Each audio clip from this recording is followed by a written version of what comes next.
Welcome to சாமி சமையல். நாம இன்னைக்கு பார்க்க போற டிஷ் வாழைக்காய் வறுவல். கொஞ்சம் வித்தியாசமா இந்த வாழைக்காய் வறுவலை நாம எப்படி பண்ணலாம்னு பார்க்கலாம். வாங்க வீடியோக்குள்ள போலாம்.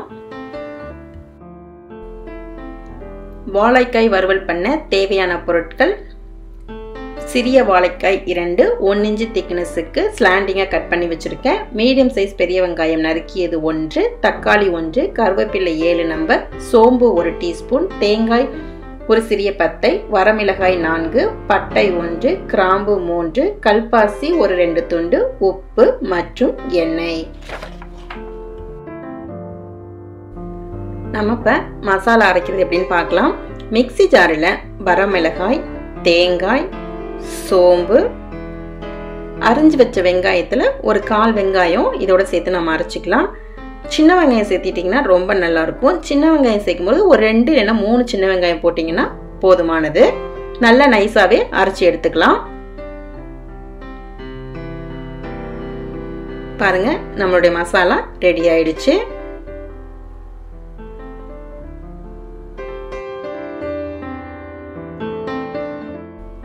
வாணலியில எண்ணெய் காஞ்சதும் எண்ணெயை மீடியம் ஃப்ளேமுக்கு மாத்திட்டு அரிஞ்சு வச்ச வாழைக்காயை நாம எண்ணெயில போட்டு வறுத்து எடுத்துக்கலாம். இது ஒரு 80% வாழைக்காய் வறுத்ததும் நாம எண்ணெயில இருந்து அரிச்சு எடுத்துக்கலாங்க. இந்த வாழைக்காய் வறுவல் கொஞ்சம் வித்தியாசமா பண்ண போறோம்னு முதல்ல சொன்னோம்ல, அதாங்க நம்ம வாழைக்காயை வறுத்து எடுத்து அதுக்கப்புறம் மசாலா போட்டு வதக்க போறோம்.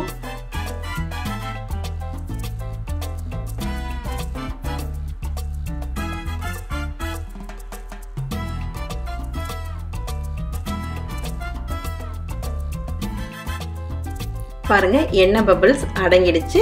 நாம இப்ப எண்ணெயிலிருந்து அரிச்சு எடுத்துக்கலாம். ரொம்ப மொறுமொறுன்னு வறுக்கணும்னு அவசியம் இல்லை. அந்த எண்ணெய் பபிள்ஸ் அடங்கின உடனே நாம இதை அரிச்சிடலாம்.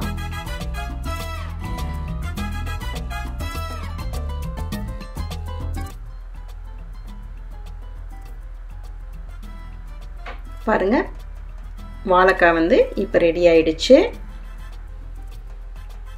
வாணலியில 2 டேபிள் ஸ்பூன் எண்ணெய் ஊற்றி எண்ணெய் காஞ்சதுக்கு அப்புறம் பட்டை, கிராம்பு, கல்பாசி இதை 3 போட்டு தாளிப்பு கொடுத்துக்கலாங்க.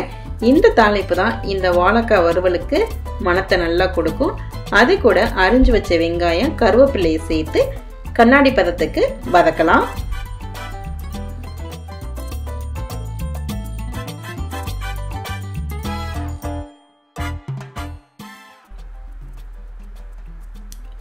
வெங்காயம் கண்ணாடி பதத்துக்கு வந்துடுச்சு. நாம இப்ப இது கூட தக்காளி பழத்தை சேர்த்து வதக்கலாம்.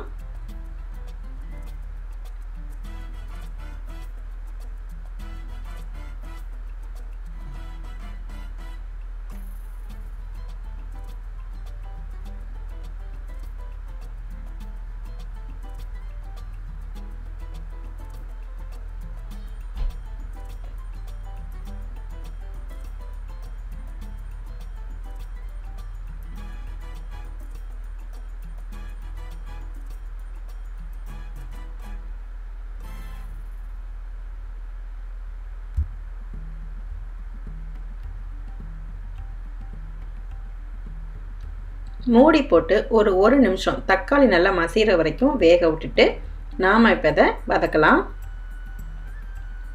பாருங்க, நல்லா தக்காளி மசிஞ்சிடுச்சு.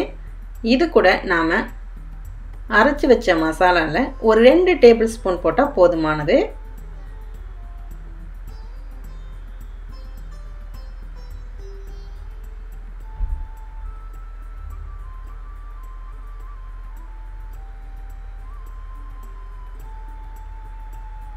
மசாலாவோட பச்சை வாசனை போற வரைக்கும் நாம இதை வதக்க போறோம்.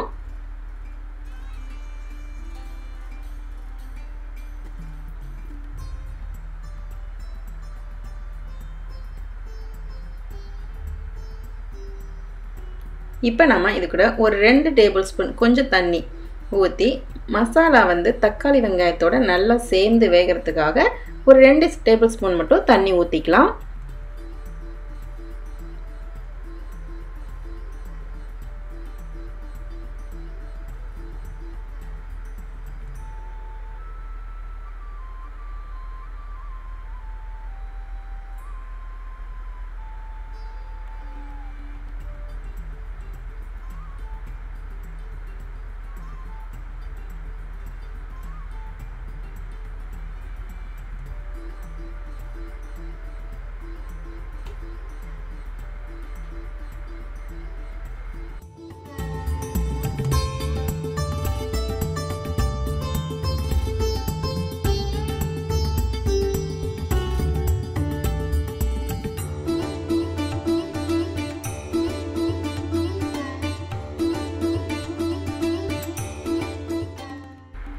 பாருங்க மசாலா நல்லா சுண்டிடுச்சு, தண்ணி இல்லை. இப்போ நாம் தேவையான அளவு உப்பு சேர்த்து ஒரு கிண்டி விட்டுட்டு அது கூட நாம் வறுத்து வச்சிருந்த வாழைக்காயை சேர்த்து வதக்க போகிறோம்.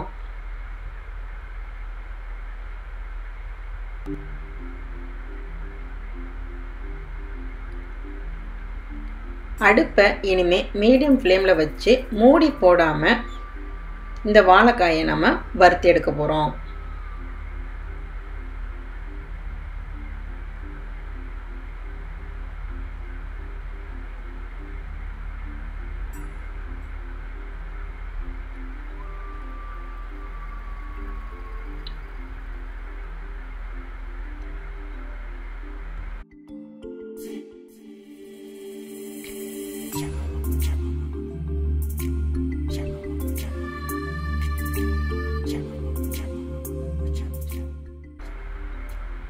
பாருங்க இந்த மசாலா வந்து நல்லா வாழைக்காயோட ஒட்டி நல்லா சுருள ஆரம்பிச்சிருச்சு.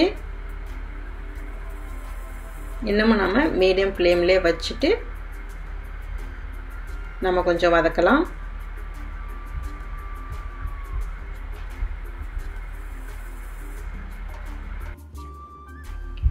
பாருங்க வாழைக்காய் நல்லா வதங்கிடுச்சு, தனித்தனியாக இருக்குது. இதுக்கு ஒரு 5லேருந்து 7 நிமிஷம் ஆகுங்க.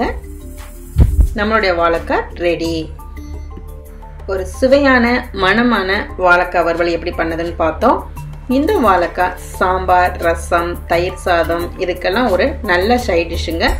சாஃப்டாக தான் இருக்கும், ஒரு முறைன்னு இருக்காது. இந்த ரெசிபி உங்களுக்கு பிடிச்சிருந்துச்சுன்னா லைக் பண்ணுங்க, ஷேர் பண்ணுங்க, கமெண்ட் பண்ணுங்க, மறக்காம சப்ஸ்கிரைப் பண்ணுங்க. என்னங்க வாழைக்காய் வறுவல் பண்ண ரெடி ஆயிட்டீங்களா? நானும் ரெடி இன்னொரு ரெசிபியோட உங்களை சந்திப்பதற்கு. பாய்.